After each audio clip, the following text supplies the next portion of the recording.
Hello everyone, welcome back to our vlog. For today's video, we already have our Fitness Challenge 2025 showdown. So we have here our judges. Good afternoon. Mr. Charde, what are your expectations for this kind of event? My expectation is that the challengers will enjoy this event, especially showing their great physique, fit, and being happy about their fitness journey. Thank you so much. And next, we have here our coach, Boss Guy, and Coach Sadan.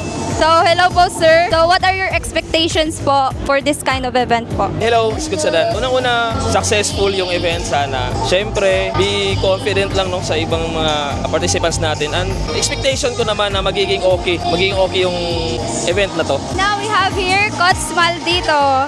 So, 1 to 10. Rate your expectations. Of course, kung pwede to, expecting ko na maka-inspire sa iba na gusto na mag-transform sa ilang mga kagulingon, dili na lamang sa ila mga lawas, kundi as a whole.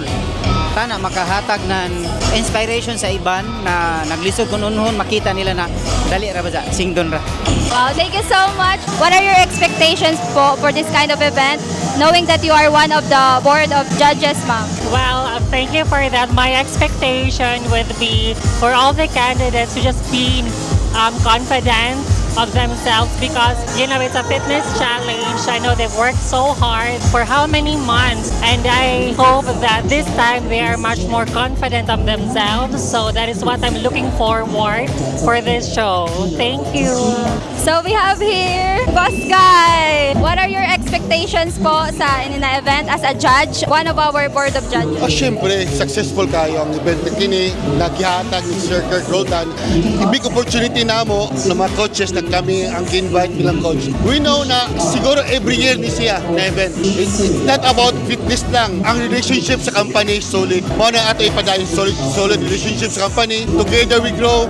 Right lang. Thank you so much, sir.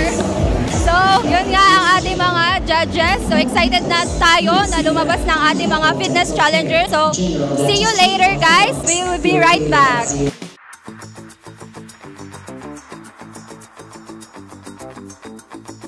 So, we have here Ma'am Trixie. So, do you feel any pressure right now that the event will be successful or not? Nag-overthink ka na ba or the nerves? Actually, wala na gyud si ja pressure kay this is it. This is the moment of truth na gyud. So, I just wanted the team just wanted to embrace ra kan gajud kung unsay mahitabo. So, let's enjoy the moment, di ba? Thank you so much. And that's our marketing organizer na si Ma'am Trixie. Talagang siya yung nag-execute. So now we have here our CEO. I'm super excited right now. We are at the backstage of our 90 Days Fitness Challengers, and as you can see, nag-prepare sila, no? Para ako yung naninervyos sa kanila kasi feel ko sila yung excite dati daw. Ayoko talagang sumali. Ayokong mag-participate. But ngayon, dito talaga, right now, dito, like 1 minute ago, sabi niya sa akin, parang mas na-excite ako. So ako din na-excite ako sa sa sinabi niya kasi we can leverage, we can make this as a movement, no? So other people can follow this journey na ginagawa natin ngayon. So I'm very excited. Thank you so much, sir. And now we have here our fitness challengers. Ano nga ba ang kanilang prepare para sa ating showdown later? So we have here Ma'am Mau. So Ma'am Mau, do you feel any pressure right now? Yes, that's life. So we also have here our other fitness challengers na si Ma'am Darren. So ano ba yung ginawa mong preparation, Ma'am Dar, for this kind of event? Go workout lang me and stuff na sinabi ni Coach, yun lang. Thank you so much. And we also have here Ma'am Mona. So Ma'am Mona, do you feel any pressure right now? Oh, wow. So, very little lang talaga. So, Ma'am Mona is very confident and beautifully with a heart. And thank you. So, Ma'am Tiffany, my question is, ano ba talaga ang prepare mo for this fitness showdown? Are you happy that you are part of this? Nothing, just my beauty, and I thank you. Beauty and brain goes to Ma'am Tiffany. Hoping and praying. That's all. That's the most powerful. So now let's go to our fitness challengers na mga boys naman. We have here Sir Jonre. So Sir Jonre, are you excited na mag-perform ka na sa labas? Yes, I'm so excited because first time in my life na I'm joining this competition for fitness challenge. I'll do my best. Next we have here, Sir Roji. So, fitness challenger number 2. You do have any nervousness in your nerves na nararamdaman? Kasi meron na tayo dyang mga judges na naghihintay na mag-perform kayo. Are you nervous or are you excited?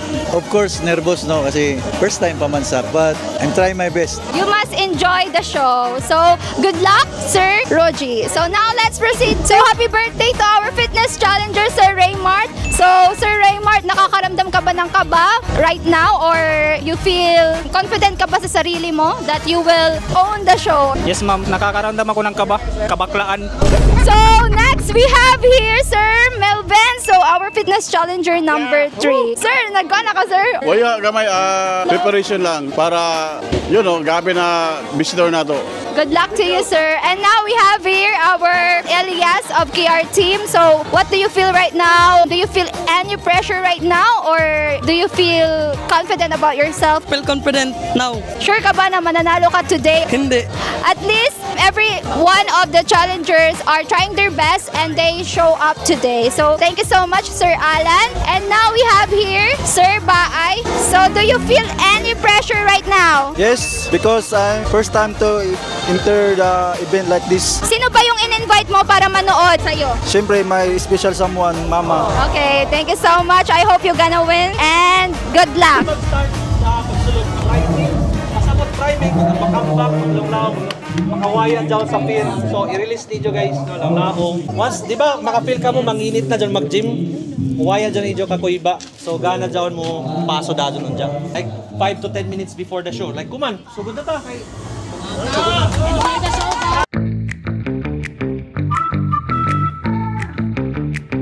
So now let's proceed to the audience kung excited ba sila kung sino ang fitness challenger natin na tatanghaling Fitness Champ 2025. Hello to our very own Ma'am Jocelyn. So Ma'am Jo, we miss you so much. So welcome to our Fitness Challenge Showdown. So ano may mo tagpakita na suporta kay Sir Roji, Ma'am?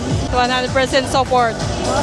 Thank you so much. Do you fully support Miss Stephanie as your fitness challenger na tatanghaling Fitness Champ 2025? I will support because Sir De Cristo did tell me that I will support her. Thank you so much. So, hello sir. Kamusta ang Kamutikyo? Lami? Super lami. So, what are your expectations sa Jarina event, Fitness Showdown 2025? My expectations would be like, gana siya kay first time masab na ako maka-join ng or makakita ng fitness challenge.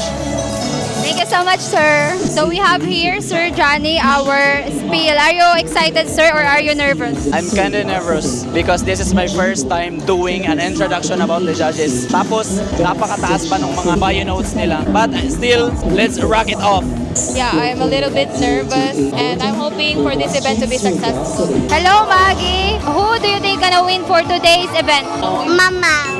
So, hello, ma'am. So, ano man ka, prepared ka kuman na mag-host sa ini na event? Excited ba ka, ma'am? Are you happy? Happy and pretty sure gamay. This is the first ever fitness challenger competition here in our province, in our city. Siyempre, this program is brought to us by our CEO and the founder, Kirk Roldan of Advanced Digital Solution. Yes, God bless and good luck for all the challengers. Thank you so much.